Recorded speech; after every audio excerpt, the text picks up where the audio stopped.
¿Qué tal?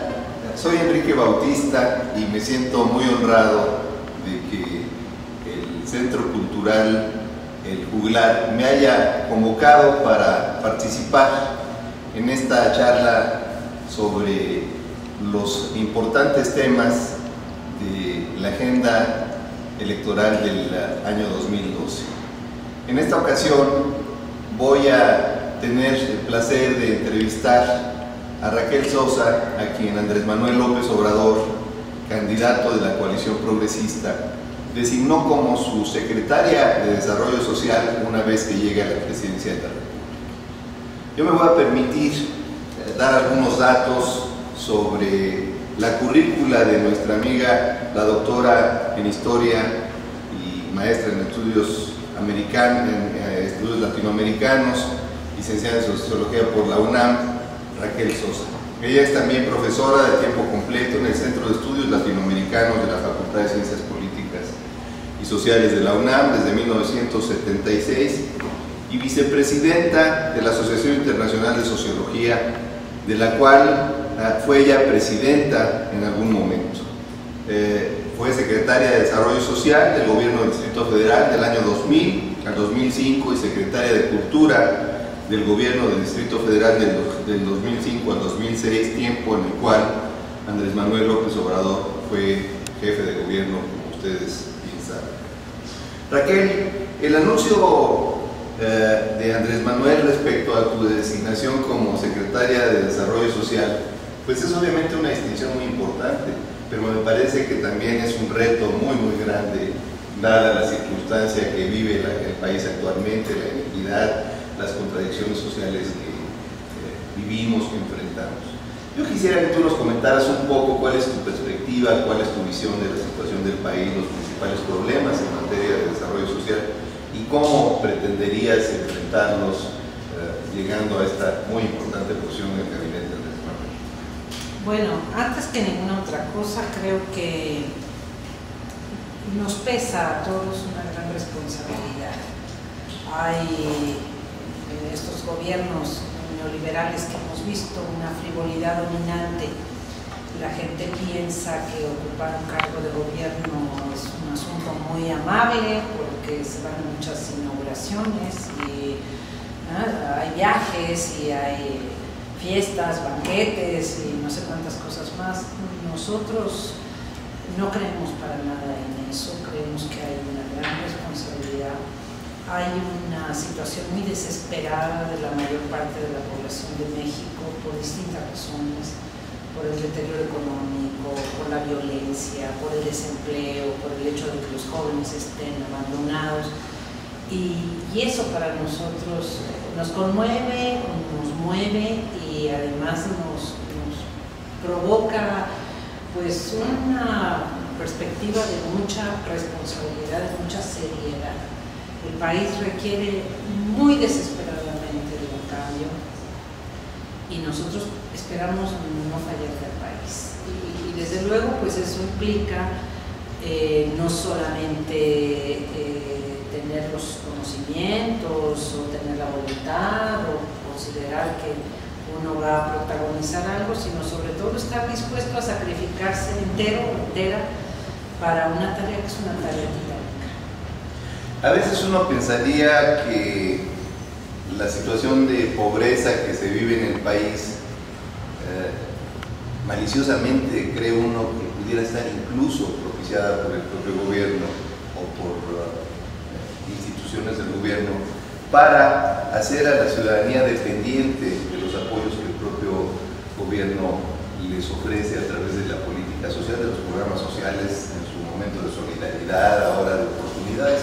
Porque la realidad es que muchos pensamos que se han vuelto instrumentos de manipulación de la sociedad, que se han vuelto electoreros y que realmente no están cumpliendo una función de apoyar a la gente para que se enseñe a pescar ella sola, sino la quieren mantener en una situación de pasividad, de ignorancia y darle lo elemental para poder pasar el día. Pero me parece que esta situación es una visión que no concuerda en absoluto con la política de Andrés Manuel López Obrador, con lo que tú tienes. Ustedes tienen una gran experiencia en el Distrito Federal considerar, programas muy importantes que se implementaron. Yo quisiera que nos platicaras hasta dónde ustedes consideran que la política debe ser asistencialista, hasta dónde debe ser una política que incorpore a la ciudadanía al desarrollo, cómo ayudar a la gente para que no dependa permanentemente de este tipo de programas.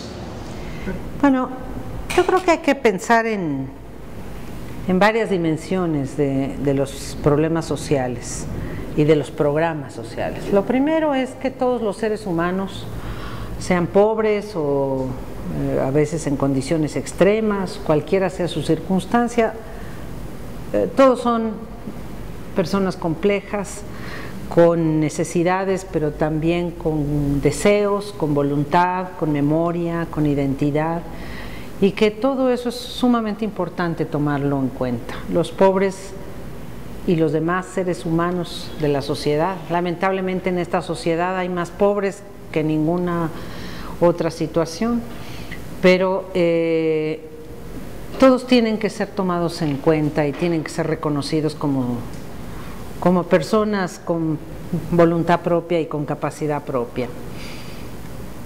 Lo siguiente es que durante muchos años en México se respetó lo que había sido el contenido fundamental de la Constitución firmada en 1917, que fue un gran pacto social.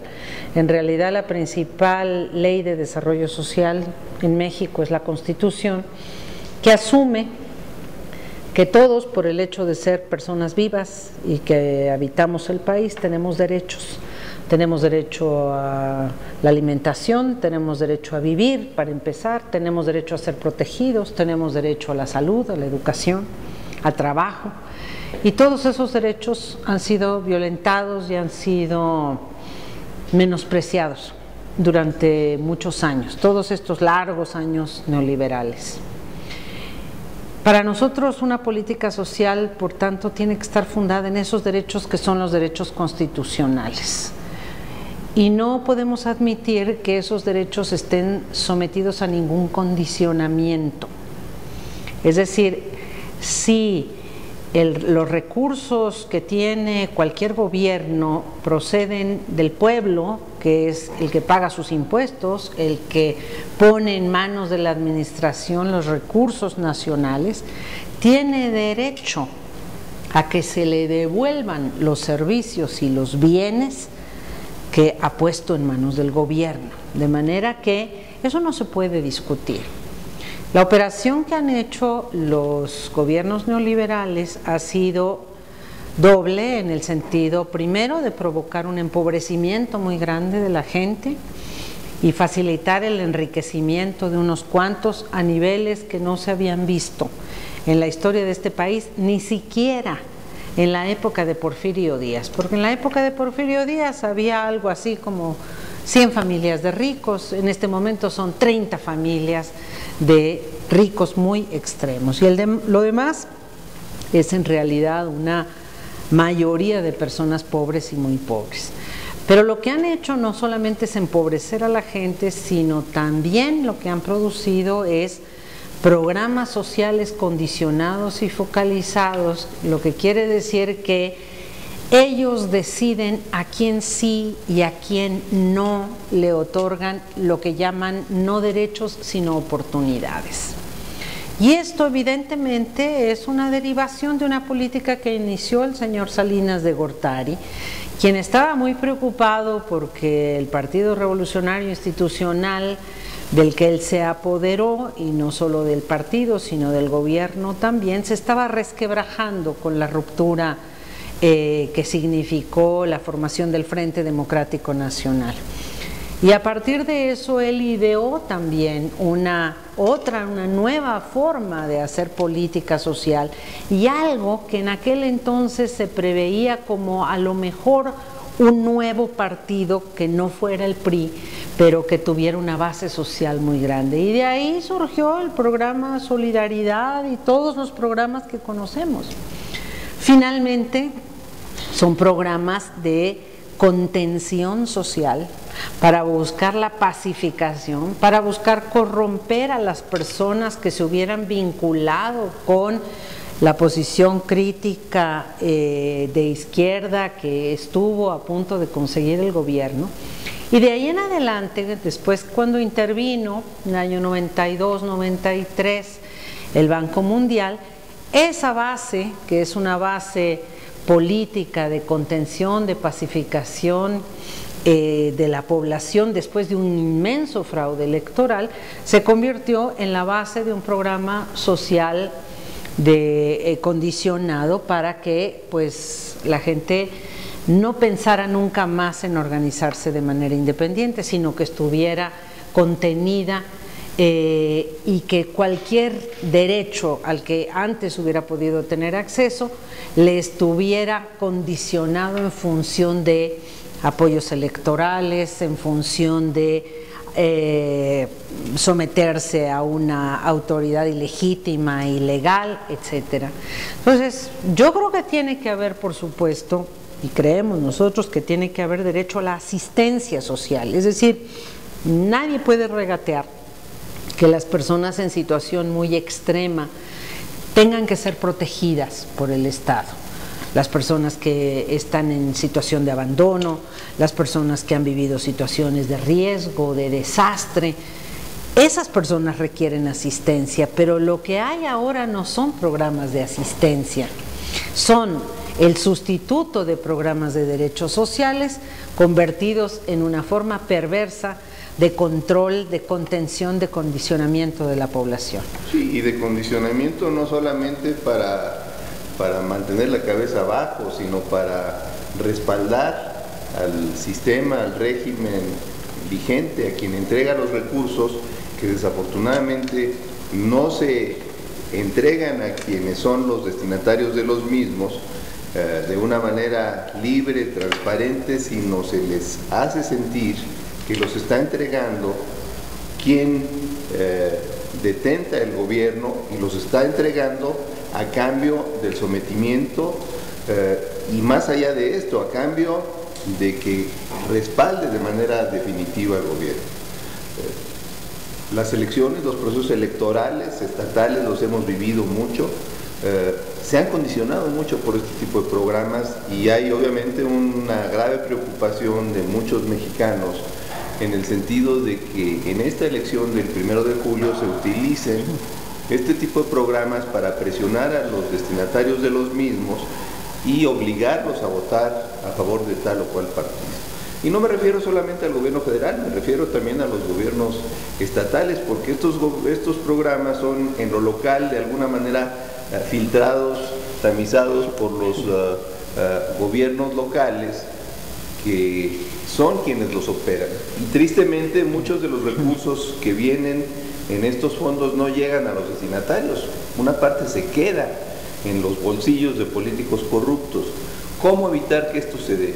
¿Han ustedes considerado la posibilidad de algún programa como el que el presidente Lula implementó en Brasil, de entregar tarjetas de débito a cada uno de los beneficiarios para que ellos retiren de un cajero electrónico estos recursos y para quitarle de alguna manera la vinculación al programa con el gobierno que lo está operando?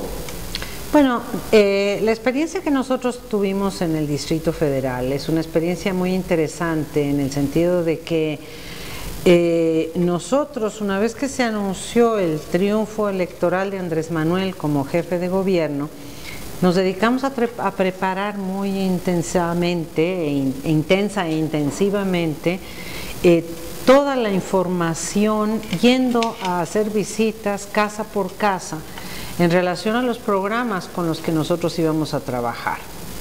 Particularmente 2 o 3 censos muy grandes fueron el censo de adultos mayores, que se hizo en toda la ciudad, el de personas con discapacidad, pero de la misma manera se hizo un trabajo casa por casa para determinar las necesidades y las posibilidades de cada uno de los programas. Me parece que eso rompe con la visión tradicional corporativa que plantea que desde una organización, a veces sindical, a veces política, a veces civil, pueda gestionarse un programa. Si partimos de que debe haber derechos que son derechos universales, pues tenemos que partir de que la relación tiene que ser una relación completa, general, desde el territorio. Ese es el primer punto de partida. Y enseguida sí, naturalmente, los programas no pueden ser solamente programas de transferencia económica. Claro que sí, que lograr una transferencia económica, como se hizo, por ejemplo, con la pensión universal en el Distrito Federal, bueno, hay una parte de transferencia económica que es significativa y que se puede resolver sobre la base de la entrega de una tarjeta. Creo que una de las cosas que me ofenden más de cómo se está actuando con el llamado programa de 70 y más es esta situación a adultos mayores a los que los obligan a estar en las plazas de los pueblos esperando al delegado de la sede Sol para que éste llegue muchas horas después, y los adultos mayores que puedan estar todavía allí les dan su recurso y el resto se guardan el dinero los propios funcionarios y no sabemos quién más. Es decir, los funcionarios de la sede Sol estatal y desde luego los federales, pero también en los municipios se quedan esos recursos. La verdad es que esa parte se puede fácilmente suprimir, pero lo otro es la atención a estos seres humanos. En el Distrito Federal lo que ocurre es que no solamente hay una transferencia económica, sino que los adultos mayores o las personas con discapacidad o los jóvenes, en fin, los distintos sectores que tienen acceso a estos programas de base universal, pues no solamente tienen una tarjeta con una transferencia económica, tienen el programa de educadoras para la salud que visitan por lo menos una vez al mes a todos los adultos mayores, hombres y mujeres. Tienen el programa de atención médica y medicamentos gratuitos. En el caso de personas con discapacidad tienen centros de rehabilitación y de atención. Son programas complejos, no son el programa simplemente de entregar un recurso económico a la gente. Tan es así que en el Distrito Federal hay un proceso que las organizaciones civiles llaman de empoderamiento, es decir, que la gente sabe que tiene derechos, sabe que puede exigirlos y los exige. Y esa es una relación completamente distinta. ¿Y han ustedes pensado que este tipo de transferencias de apoyos económicos a los grupos de la población más necesitados se otorguen, pero estimulen también el que quien recibe estos recursos, y no me refiero solamente a los adultos mayores, sino a lo que hoy es oportunidades, a la generalidad de los pobres, cumplan también una función social a partir de recibir esto? Yo te pongo un ejemplo. El país es un país con una riqueza forestal muy importante.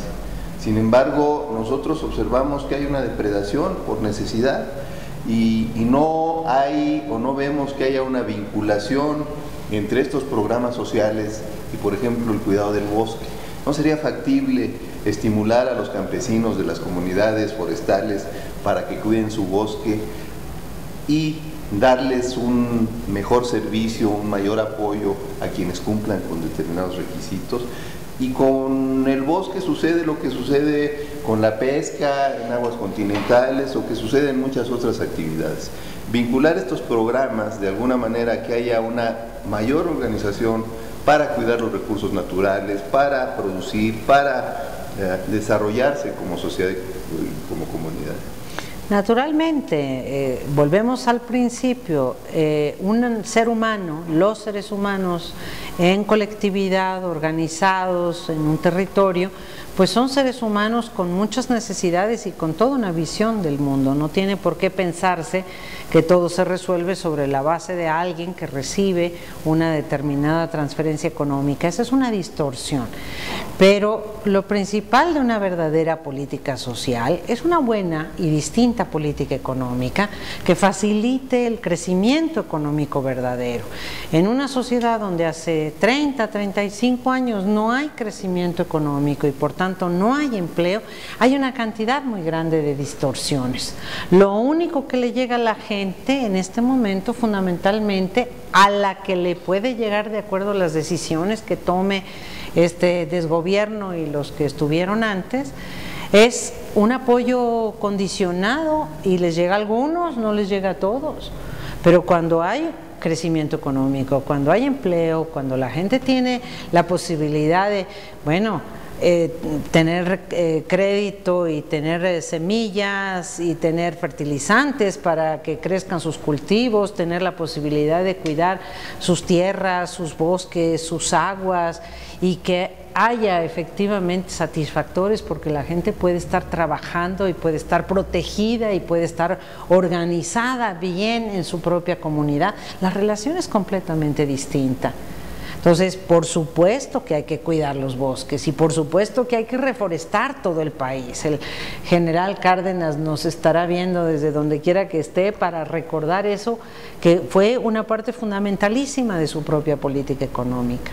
Entonces, yo creo que esas son las cosas fundamentales. Lo otro es un complemento, porque hay gente que ha caído en unos niveles de desgracia, de abandono, de pobreza, que se requiere efectivamente dar un apoyo para que superen esas condiciones extremas, pero lo fundamental tiene que ser que haya un equilibrio entre una política económica que busque el crecimiento, el empleo, la reorganización de la sociedad, y una política social que nos permita efectivamente garantizar los derechos de todos y atender también a los que no han recibido nada y están en condiciones de abandono, de severo riesgo o de hambruna, como es el caso, por ejemplo, reciente de los rarámuris que estuvieron en una situación de pobreza.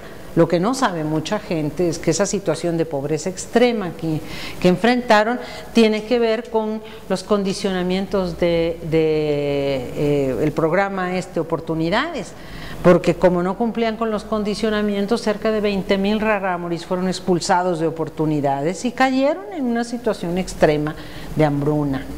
Entonces, esas son las cosas que hay que evitar, pero sobre la base de un equilibrio distinto, no de una distorsión provocada de una política social que entrega migajas mientras están enriqueciéndose unos cuantos y no hay ni empleo, ni crecimiento, ni producción de cosa ninguna. Hasta ahora hemos realmente hablado sobre todo de la atención que el gobierno de Andrés Manuel le estará brindando a los grupos vulnerables, a los grupos que viven en extrema pobreza, a los adultos mayores, pero también hay otros grupos de la población que requieren de un apoyo importante en materia social, diría yo, como es, digamos, el caso de los jóvenes, de los estudiantes, que muchas veces abandonan la escuela, la preparatoria, la secundaria, la universidad, porque no tienen los medios para poder sostenerse o porque se ven en la necesidad de atender a sus familias. Andrés Manuel en sus discursos habla mucho de apoyar a los jóvenes que tengan interés en llegar a la universidad y poder acceder a ella sin ningún problema.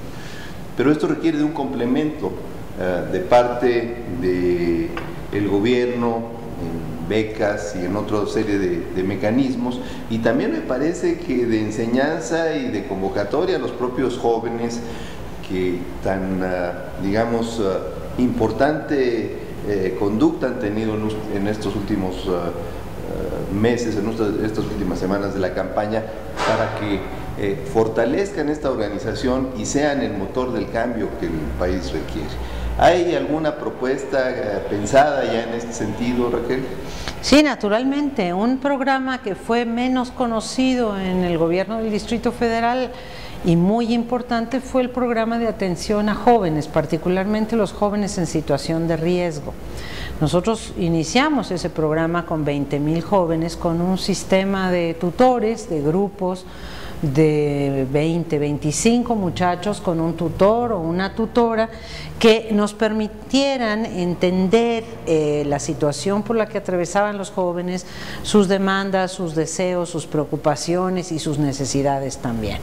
Y entonces ese programa estuvo basado en algo que estoy segura que va a ser la base de nosotros en el gobierno, es decir, que los jóvenes que quieran estudiar puedan hacerlo, que no haya un rechazo a ellos en las escuelas. Pero si hay jóvenes que quieren dedicarse al deporte, hay jóvenes muchos que quieren dedicarse a actividades artísticas o culturales, hay jóvenes que quieren pasar por un proceso de capacitación y también hay jóvenes que quieren terminar sus estudios básicos o tener un empleo digno que les permita sobrevivir. Nuestra capacidad de tener una perspectiva muy diversa para los jóvenes será fundamental.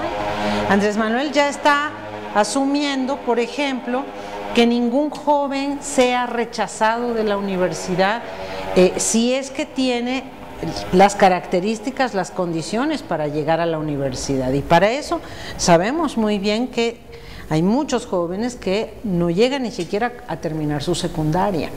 Promover que los jóvenes puedan terminar su secundaria, lleguen al bachillerato y puedan llegar a la universidad será una tarea importantísima.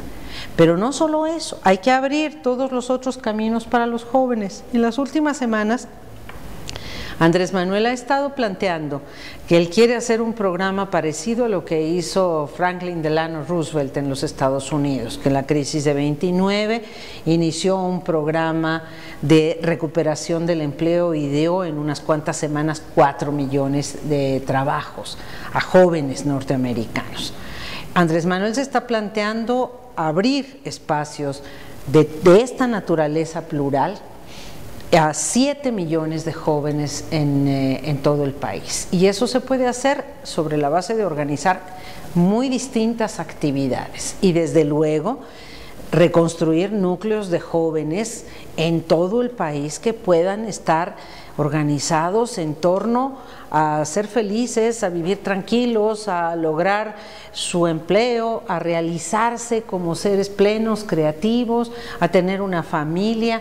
En eso estamos pensando como fundamental y sabemos que hay 7 millones de jóvenes que han sido rechazados, excluidos, negados, incluso por sus familias, y es nuestra obligación primera, principalísima, atenderlos. Como es nuestra obligación también recoger la experiencia de los pueblos originarios para trabajar dándole un peso muy importante a la vida colectiva, al arraigo a la tierra, a no tener que abandonar el país en busca de un futuro en otro lugar del mundo, particularmente como nos pasa con muchos jóvenes, ya muchísimas generaciones que están en los Estados Unidos. Todo eso forma parte de una visión distinta de lo que tiene que ser esta sociedad. O sea, no estamos pensando en la sociedad como una colección de personas en condición de vulnerabilidad. Estamos pensando en una sociedad que tiene un potencial creativo, un potencial imaginativo, una gran fuerza, una gran capacidad. Michoacán, lo vemos aquí, es uno de los estados de mayor capacidad creativa del país. Ampliar toda esa fuerza, potenciar toda esa fuerza del país, esa tiene que ser la misión fundamental de nosotros. Hay otros grupos de la población que no hemos tocado, que de alguna manera también en momentos o por circunstancias especiales se vuelven vulnerables y que son muy importantes. Tú ya tocabas el caso de los muchachos, de los jóvenes que se van por necesidad a trabajar al exterior, los migrantes y sus familias, las mujeres, las madres solteras, las madres abandonadas, las madres violentadas, los indígenas. En fin, pudiéramos aquí platicar toda la tarde, toda la noche de estos temas, sin embargo, pues no tenemos el tiempo. Pero a mí me gustaría, sin entrar ya a mayores detalles de estos grupos, que de alguna forma tú nos complementaras la visión que se tiene para impulsar el desarrollo de estos grupos de la población e incorporarlos, integrarlos al desarrollo de la sociedad en forma plena, en forma satisfactoria y desde luego proteger sus derechos. Bueno, es que volvemos a hacer el planteamiento. Si nosotros consideramos que desde los niños y niñas todos somos seres humanos con plenos derechos, el papel del Estado, el papel del gobierno tiene que ser garantizar eso. La Constitución de Apatzingán, que es la mejor constitución que ha tenido el país, es una constitución que se propuso como derecho fundamental de los seres humanos el derecho a la felicidad. el derecho a la felicidad. Y en Apatzingán se decía, ¿qué quiere decir con el derecho a la felicidad? Que los seres humanos tengamos justicia, es decir, que haya efectivamente igualdad de los seres humanos, o como decía Morelos, que solo distinga a los seres humanos el vicio de la virtud, pero no haya exclusión de seres humanos por su condición económica, por su condición de preferencia, de ninguna naturaleza. Pero también que haya libertad. La libertad es fundamental para que uno pueda ser feliz, y el ejercicio de la libertad significa muchas cosas: libertad de tránsito, libertad de expresar su punto de vista, libertad de asociación, libertad de creación. La seguridad, decía la Constitución de Apatzingán, que los seres humanos sepamos que no tenemos que tener miedo todo el tiempo, que podemos estar protegidos, que podemos estar bien en nuestras casas, podemos estar bien en nuestra comunidad, con nuestra familia, podemos entrar, salir de la calle, no tenemos por qué vivir en el temor permanente de qué puede pasarnos.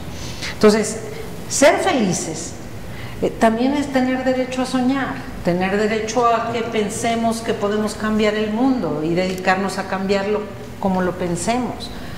Y todo eso es fundamental para nosotros ahora. Entonces, si somos sujetos de pleno derecho, hombres, mujeres, niños, personas mayores, personas con discapacidad, pero también personas con distintas preferencias sexuales, pero también personas que tienen puntos de vista y formas de pensar, de agruparse, distintas, tenemos que abrir espacio para todos, para todas. Y esa es, digamos, la riqueza y la potencialidad de un país que tiene una historia extraordinaria y tiene que tener un gran futuro también. Yo tengo algún otro tema que me parece muy importante y es el de la participación de la sociedad en la construcción de políticas públicas, de propuestas. Es decir, que nuestra democracia no se quede exclusivamente en lo electoral, sino que realmente sea una democracia que permita a la ciudadanía participar en todos los momentos en las tomas de decisiones que le incumben. Y yo te comentaría que a mí me ha interesado mucho el tema de los consejos económicos y sociales, que es una figura que se ha desarrollado en las democracias avanzadas de Europa Occidental, y que consiste en la integración de espacios de participación de la sociedad, buscando tener representación de todos los grupos posibles de la sociedad, obviamente de manera limitada en cuanto al número, para poder en forma permanente estar representando los intereses de la comunidad frente a los poderes formales. No como sucede en México, que cuando el gobierno dialoga con las sociedades, con el Consejo Coordinador Empresarial, o con los ricos, o con los grupos, las confederaciones sindicales, pero lo hace de una manera limitativa y parcial y no tiene una gran representación en la sociedad. Hay dentro de las propuestas de Andrés Manuel y de las tuyas en lo particular alguna visión clara en relación a estos temas de la participación social, cómo impulsarlas, qué puede esperar la sociedad de Andrés Manuel López Obrador como presidente y de ti como secretaria de Desarrollo Social en este tema? Bueno, yo creo que en el Distrito Federal probamos que había en nosotros una vocación y una voluntad muy grande de reconocer las necesidades y las demandas de la población, y una de las primeras iniciativas que se entregaron a la Asamblea Legislativa fue precisamente una ley de participación ciudadana. Pero la participación ciudadana tenía que tener un cauce mucho más amplio que el que pudiera garantizarle una ley, y a nosotros nos ocupó mucho tiempo también organizar todo un trabajo de participación ciudadana en todo el territorio de la Ciudad de México. Entonces, nos dimos cuenta que las delegaciones eran insuficientes, tan insuficientes como son los municipios en el país. Entonces requerimos unidades mucho más pequeñas desde las cuales se pueda participar, y se pueda participar en todos los temas que se requieren, ¿no? Desde los problemas del agua, los problemas que se generan en las escuelas, los problemas referentes a la salud. Entonces tiene que haber una participación muy dinámica desde el propio territorio, pero la gente se agrupa naturalmente también, y eso también es importante. Existen sindicatos, existen organizaciones civiles, existen partidos, existen iglesias, existen grupos artísticos, culturales. A todos hay que abrir ese espacio. O sea, una vez más, las comunidades, las colectividades son colectividades complejas, son colectividades organizadas de muchas maneras, y en donde todos los seres humanos somos muchas cosas a la vez. No somos solamente demandantes de vivienda o de agua, sino no, somos seres humanos que nos gusta la música, que nos gusta bailar, que de pronto vamos a una fiesta religiosa, que queremos tener una familia, todos esos aspectos de la vida son indispensables. Y por eso doy un ejemplo, porque consideramos a los pueblos originarios los más avanzados en esa dirección, porque son los que mejor reconocen el valor de colectividades complejas. Entonces decimos, nosotros no vamos a aplicar ningún programa de desarrollo que no sea previamente consultado con la gente y consensado con la gente. Y claro, así como con los pueblos originarios, que lo entienden muy bien, cuando nosotros hicimos el programa de adultos mayores, mucha gente decía, unos que no tenían que reconocérsele el derecho a todos los adultos mayores, y otro que para qué gastábamos en los adultos mayores que ya habían terminado su vida. Y la verdad que el derecho a la pensión universal de los adultos mayores suscitó unos niveles de participación, de reconocimiento, de empoderamiento, de intervención en la política que no solamente tuvieron un impacto en la Ciudad de México, sino que lo han tenido a nivel nacional. Entonces yo creo que a nosotros, a diferencia de los políticos tradicionales, de muchos políticos tradicionales, no solo no nos da miedo, sino que el mejor lugar donde estamos es con la gente. Y las mejores condiciones en las que estamos es cuando alguien tiene un grupo, una colectividad, tiene una demanda, y procuramos efectivamente atenderla, resolverla. Yo puedo decir que es claro que lo hizo Andrés Manuel, y lo hicimos todos por igual en el gobierno del Distrito Federal. Nunca recibimos a una persona para decirle, este no es el sitio, váyase usted a otra oficina, aquí no le vamos a atender, aquí no le vamos a resolver. Nunca dejamos a nadie abandonado, todo lo contrario. Entonces estamos acostumbrados a eso, y ninguno de nosotros es persona de oficina que se siente desde un cómodo escritorio a despachar mientras la sociedad ahí se está haciendo pedazos. Entonces confiamos mucho en esa verdadera relación que tenemos con la gente, y en toda la posibilidad no solo de reglamentar, sino echar a andar procesos que la sociedad después se toma por sí misma. Ahí están los jóvenes como muestra de los que se hacen cargo de sus propios derechos y le enseñan a la sociedad cómo tienen que ser las cosas, no al revés. Muy bien, Raquel. Yo creo que hay muchos temas que no hemos cubierto, desafortunadamente el tiempo se nos ha venido encima, y yo de nueva cuenta, bueno, pues quiero celebrar esta oportunidad de dialogar contigo, porque me parece que nos has dado una visión muy amplia de las propuestas en materia de política social que Andrés Manuel López Obrador y tú tienen de llegar a la presidencia de la República, Andrés Manuel, como lo esperamos.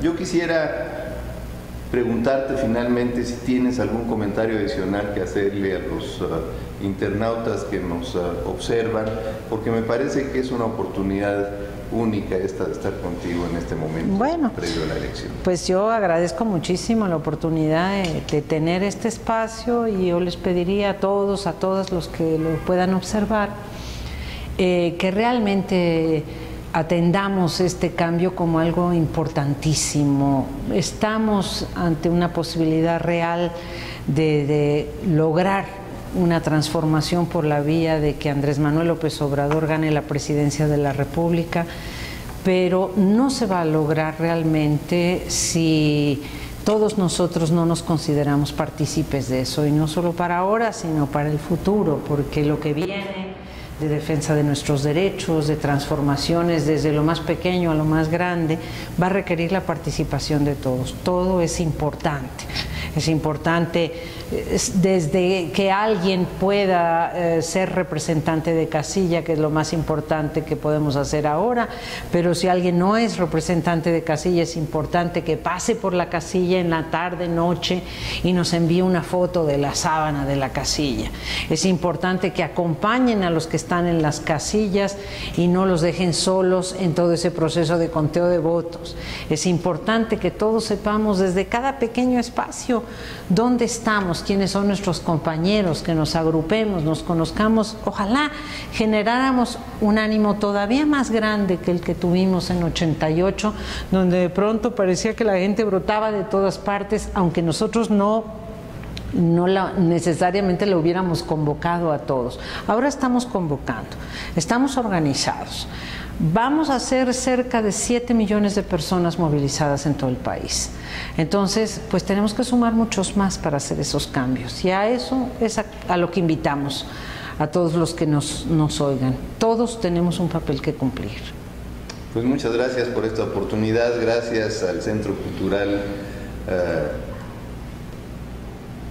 El Juglar por habernos permitido dialogar con ustedes. Gracias, Raquel. Muchas gracias a ustedes.